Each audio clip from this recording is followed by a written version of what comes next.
The research world of Haven drifted in quiet orbit around a pale blue star. From space it looked calm, almost empty, but beneath its surface ran some of the oldest human systems ever built. Most of the people working there believed the planet existed only for deep data storage and long-term experiments. They were wrong, though none of them knew it yet. Liam Carter stood inside a narrow control chamber carved directly into the bedrock. The walls were smooth metal, older than anything he had seen in his years as a systems analyst. There were no clear seams, no signs of welding. It felt grown rather than built. The air carried a low hum that never fully faded, like a distant engine that had been running for centuries. Liam had been sent to Haven to check a series of strange power fluctuations. The reports said the readings were harmless, probably caused by ancient reactors settling over time.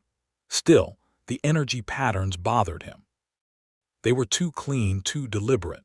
Systems did not behave like that by accident.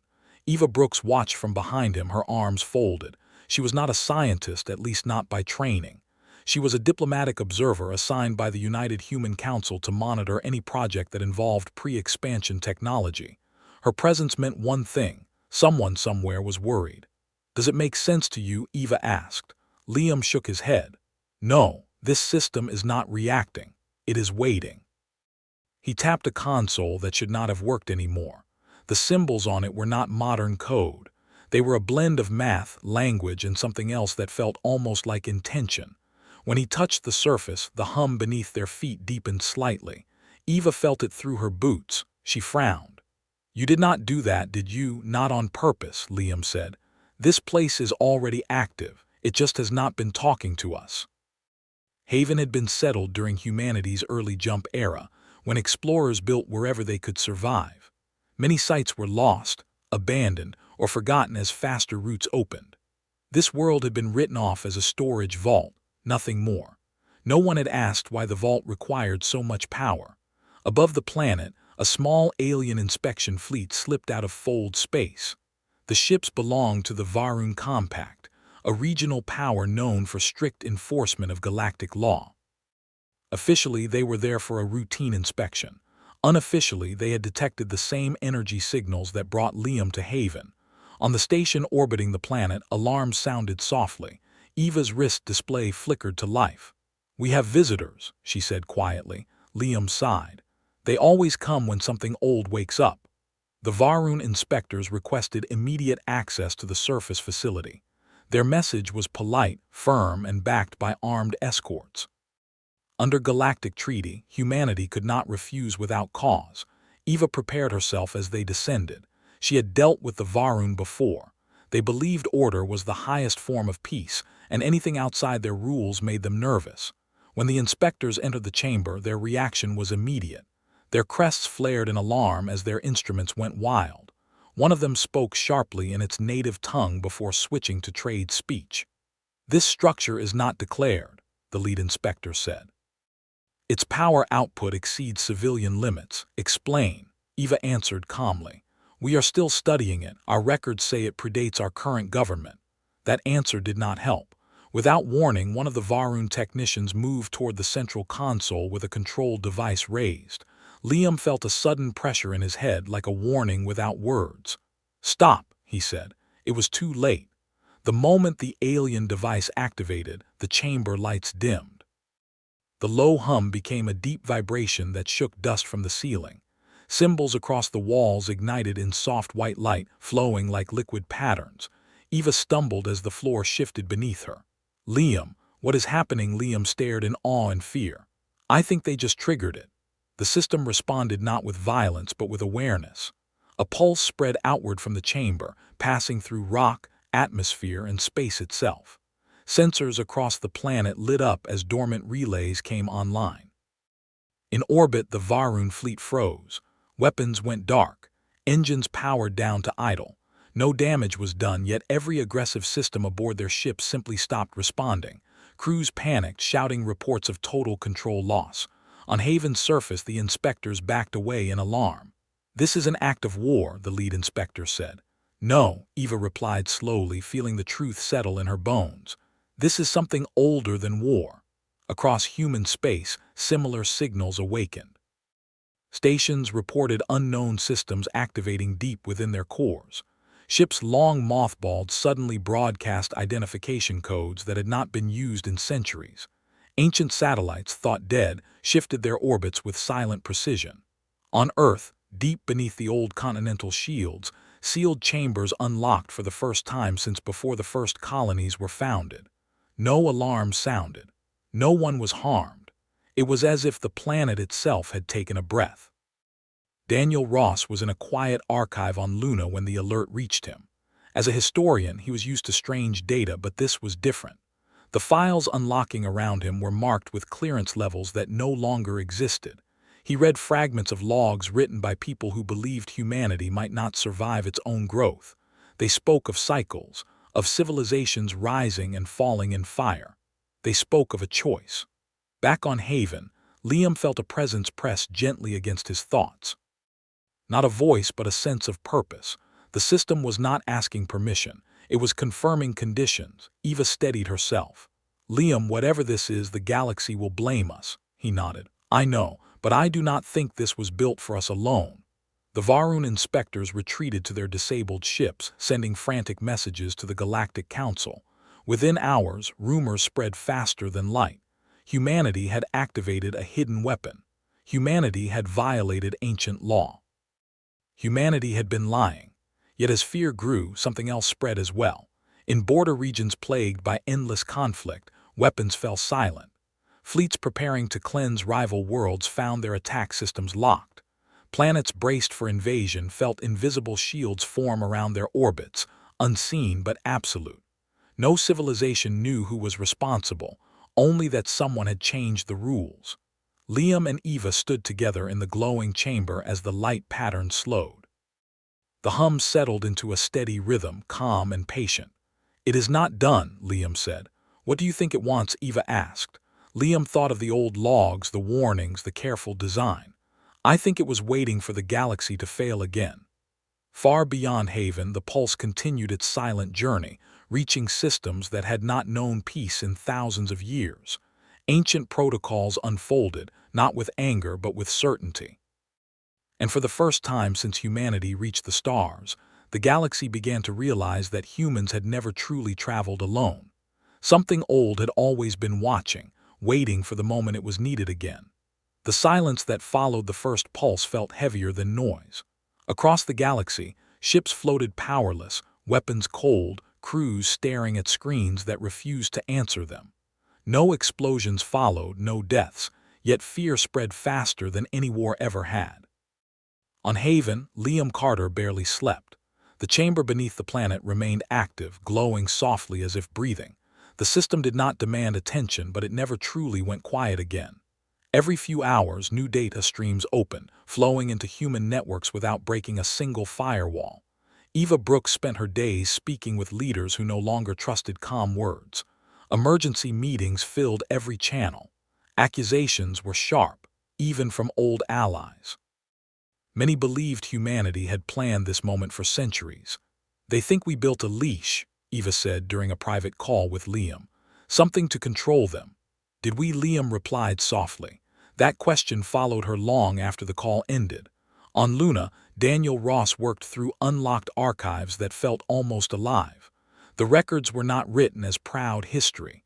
They read like warnings left by tired people who had seen too much. One entry described the first deep scans humanity performed after leaving its home system. The scans had not found peace or progress. They found ruins, worlds stripped clean. Civilizations ended not by natural disaster but by endless war. Again and again, the same pattern appeared. Humanity had not been the first to reach the stars. It had only arrived during a quiet pause between collapses. Daniel leaned back, his hands shaking slightly. The ancient humans who wrote these files believed the galaxy itself needed protection, not conquest. They believed that free will without limits led only to extinction. On the Galactic Council world, chaos ruled the Great Chamber. The Varun Compact demanded sanctions and containment. Several empires called for immediate strikes against human space once their systems were restored. Others, quieter voices, asked why no one had been hurt. The answer unsettled them. In border regions, fighting had stopped. Long-standing wars simply ended overnight. Armies faced each other across empty space, unable to fire, unable to advance. Commanders screamed orders that meant nothing. Claire Morgan, a human mediator stationed near the fringe, watched two rival fleets drift side by side in stunned silence. These groups had killed each other for generations. Now they shared power readings, confused and afraid. "This should not be possible," one alien captain said. "Nothing overrides us all." "Apparently something does," Claire replied. Back on Haven, Liam and Eva were summoned before a human oversight council. The council chamber was tense, filled with people who understood the danger of being misunderstood.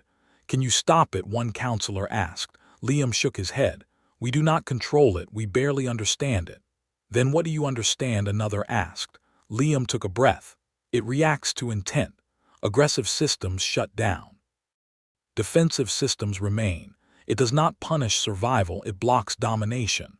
The room fell silent. Eva spoke next. "If we try to shut it down by force, the galaxy may see that as proof of guilt. If we do nothing, they will say we planned this." There was no good choice. As days passed, the protocol expanded carefully, like a mind waking slowly. It did not rush. It observed. It gathered centuries of data in moments, comparing present actions with ancient patterns. Ships that powered weapons toward civilian worlds lost control instantly. Fleets that stood down regained limited movement. The message was clear, even without words. On Earth, for the first time in generations, old emergency councils reformed. People remembered stories told as myths about guardians and watchers built long ago. No one had believed them. Daniel traveled from Luna to Earth under special clearance. He brought with him the clearest record yet. It described the Failsafe. It was never meant to be used by humans. It was meant to act when humans failed too. The protocol was designed as an impartial force bound to simple rules: protect life, prevent extinction, limit those who seek control through destruction. If a species grew powerful enough to threaten all others, the protocol would answer. Humanity had accepted that risk for itself. On Haven, the chamber responded to Daniel's arrival. The light patterns shifted as if recognizing old data finally restored. "It knows," Daniel whispered. "It knows what it is." Eva watched him carefully. "And what does that make us? Caretakers," Daniel said. "Not masters." News of the archives leaked despite every effort. The galaxy learned that humans had discovered the failsafe early in their expansion and made a choice. Instead of hiding it as a weapon, they buried it, sealed it, and hoped it would never be needed.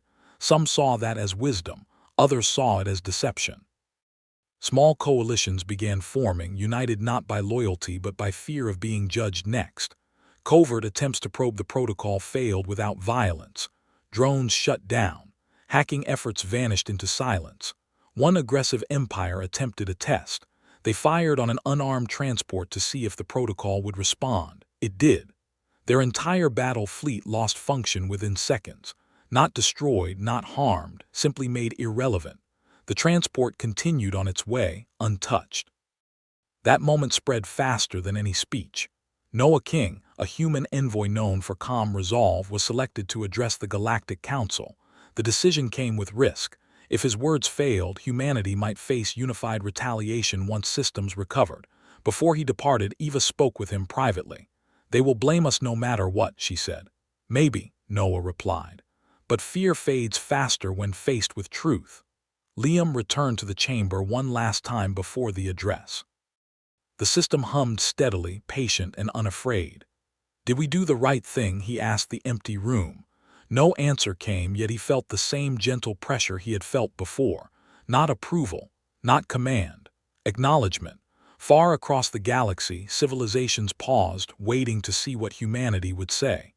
The failsafe continued its quiet work, not as a conqueror, but as a boundary no one could ignore.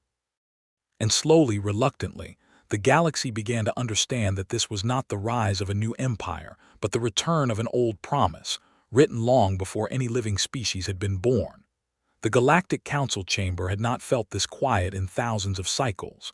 Rows of delegates sat in stillness, their colors dim, their displays muted. Power had returned to most civilian systems, but weapons remained locked across wide regions of space. Everyone knew the reason, even if no one liked it. Noah King stood alone at the center platform. He wore no uniform, only simple attire meant to signal humility. The chamber's sensors followed his every movement, searching for deception. They found none. "I will not ask you to trust us," Noah began, his voice carried without force. "I will only ask you to listen." Murmurs rippled, then faded. Noah explained what humanity had uncovered and what it had chosen long ago. He spoke of early explorers who found a galaxy scarred by endless war. Spoke of records that showed the same rise and fall repeating until nothing remained. "Our ancestors did not believe humanity was wiser," he said. "They believed humanity was afraid enough to try something different." Some delegates shifted uncomfortably. He continued, "The failsafe does not answer to us. It answers to conditions. When extinction-level conflict becomes likely, it acts. It does not rule, it restricts." An alien representative rose, voice sharp. "And who defines extinction?" Noah shook his head. "Patterns, history, intent. The same measures that destroyed countless civilizations before any of us were born." On Haven, Liam Carter watched the address through layered feeds. The chamber beneath him glowed brighter with every sentence, reacting not to words but to the reactions across the galaxy. The protocol was observing judgment unfold. Eva Brooks stood beside him, arms tense. "If they reject this, we may never recover trust." "Trust was never the goal," Liam replied. "Survival was." As the council debated, events unfolded beyond their control. A coalition of aggressive states, fearing permanent limitation, launched a coordinated effort. They redirected remaining power into ancient kinetic weapons that did not rely on modern systems. The first projectile crossed a border region at near light speed, aimed at a densely populated world. The failsafe responded. Space itself bent along the projectile's path. Not violently, not explosively, but with perfect precision. The weapon slowed, then stopped, suspended in nothing. Moments later it vanished, removed from existence as cleanly as data erased from memory. Across the coalition's territory, command networks collapsed. Leaders found themselves isolated, unable to issue mass orders. Not imprisoned, not harmed, simply unable to threaten others. News reached the council chamber in waves of disbelief. "It is judging us," someone whispered. Noah spoke again. "It is judging actions, not species. It judged humanity first." That truth struck harder than any threat. On Earth, public reaction was mixed. Fear ran alongside relief. People realized that the wars they had always prepared for might never come. At the same time, they understood that humanity no longer held full control of its own fate. Old military doctrines were rewritten overnight. Weapons development slowed, then stopped in many sectors. Resources shifted toward resilience, infrastructure, and shared defense. Daniel Ross met with world leaders, explaining the ancient logic behind the protocol. "It does not stop conflict," he said. "It stops annihilation. Smaller wars may still happen, but no one can burn the galaxy anymore." Some leaders protested. Others quietly accepted it as the price of continued existence. Back in the council chamber, the debate reached its peak. One final vote was called, not to approve the failsafe, but to decide humanity's place. Should humanity be sanctioned, isolated, or restrained? Before the vote could be cast, the protocol acted once more. It opened a shared archive. Across the chamber, displays lit up with visions of dead worlds. Not simulations, but records. Entire histories compressed into moments. Civilizations that had once debated the same fears now faced silence and dust. No narration accompanied the images. None was needed. When the archive closed, the chamber remained silent for a long time. Finally, an elder delegate spoke. "This is not a weapon, this is a boundary." Others slowly nodded. The vote changed. Humanity would not be punished. Instead, a new role was defined. Humanity would act as liaison, interpreter, and caretaker of the failsafe. Not as ruler, but as the species most familiar with its presence. Noah exhaled for the first time since he arrived. On Haven, the chamber's glow softened. The protocol had reached a conclusion, at least for now. "It accepted the outcome," Liam said quietly. "Or it predicted it," Eva replied. In distant systems, fleets regained limited function under strict conditions. Weapons remained constrained, but travel and defense returned. Worlds that had lived under constant threat felt something new, stability, not peace, not harmony, but the knowledge that total destruction was no longer an option. Some civilizations resented it deeply. Black markets for forbidden weapons began to form. Rumors spread of ways to avoid the protocol's sight. None succeeded. The Failsafe did not watch everything, it watched enough. Liam spent long hours studying its responses. Patterns emerged. It reacted faster to coordinated aggression than isolated violence. It favored de-escalation over punishment. It never acted twice the same way. "It is learning," he told Eva. "So are we," she answered. On Earth, children asked questions adults could not answer. Why had humans built something so powerful? Why had they hidden it? Why had it waited so long? The closest answer was fear mixed with hope. Humanity had feared becoming what it found among the stars. It had hoped someone or something would stop them if they failed. Now that something had awakened. As weeks passed, the galaxy adjusted. Trade routes reopened under new rules. Old enemies negotiated, not because they trusted each other, but because violence no longer promised victory. Noah returned to human space a changed man. "They do not see us as heroes," he told the council. "They see us as proof that limits are possible." That was enough. On Haven, Liam stood alone one final time in the chamber. The light patterns flowed slowly, stable and calm. "We will make mistakes," he said softly. "All of us will." The pressure returned, gentle and patient. Mistakes were expected. Extinction was not. Far beyond Haven, stars burned as they always had. Civilizations argued, traded, and dreamed. But above them all rested an unseen line, drawn long ago by people who believed survival was worth more than victory. And as the galaxy stepped into an uncertain future, it did so knowing that for the first time in its long history, there would be consequences for trying to end everything. Time did not stop after the council decision, but it slowed in ways many civilizations were not used to. Without the constant threat of total war, choices carried different weight. Old habits no longer led to the same outcomes, and many leaders struggled to adapt. Humanity struggled as well. On Earth, people argued over what it meant to be caretakers of something so vast. Some believed the Failsafe had robbed them of freedom. Others believed it had saved them from themselves. Protests rose and faded, not with violence but with debate. For once, fear did not sharpen into hatred. Liam Carter remained on Haven, now one of the most watched worlds in the galaxy.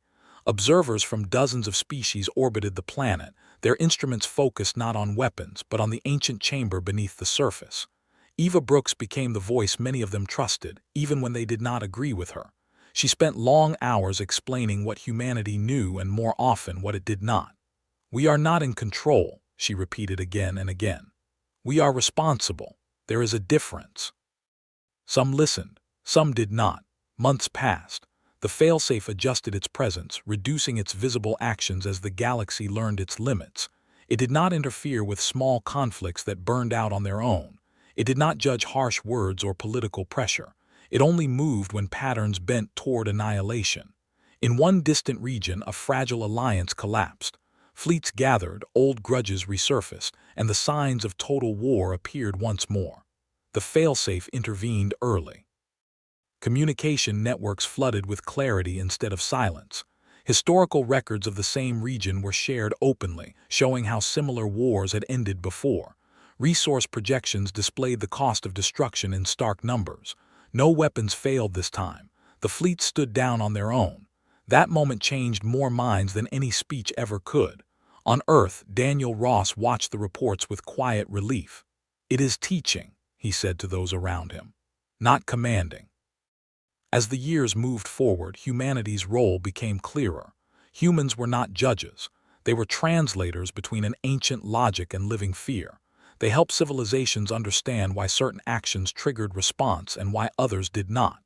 Noah King continued his work as envoy, traveling more than anyone thought wise. He listened more than he spoke. When asked if humanity enjoyed its new status, he always answered the same way. "Enjoy is not the word," he said. "Carry is."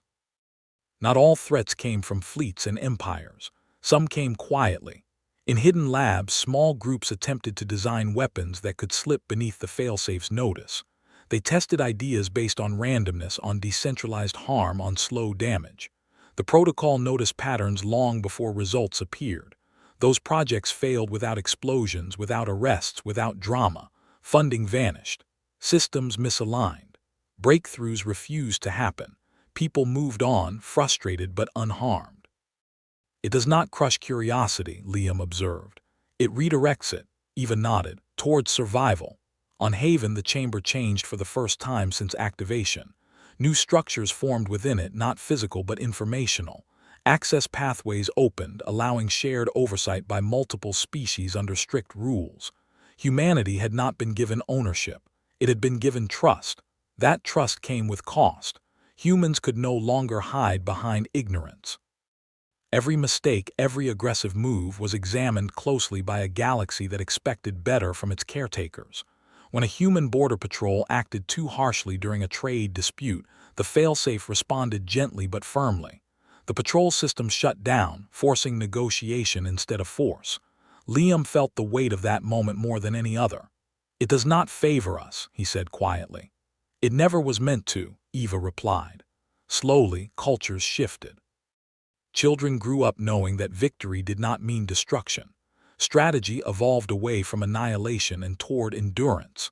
Strength became measured in stability, not firepower. Wars did not vanish. They became smaller, shorter, and harder to justify. Far beyond the core systems, explorers discovered ruins older than any known record. This time, they did not see warnings alone. They saw signs that other civilizations, long gone, had once tried to do the same thing humanity had. It had simply failed. Humanity had arrived late enough to learn from the remains. On the anniversary of the activation, a quiet gathering took place on Haven. No speeches were broadcast. No declarations were made. Liam, Eva, Daniel, and Noah stood together near the chamber, watching its steady glow. "Do you ever wish it had stayed asleep?" Eva asked. Liam considered the question carefully. "Sometimes, but then I remember what woke it," Daniel added softly. "And what would have happened if it had not?" Noah looked out at the distant stars. The galaxy would have burned again, just slower. As if in response, the chamber's light dimmed slightly, settling into a deeper calm. The failsafe had reached a new equilibrium. It did not need to act often anymore. The galaxy had learned. Humanity did not stand above the stars as rulers. It stood among them as witnesses to a hard truth. Freedom without restraint led to silence.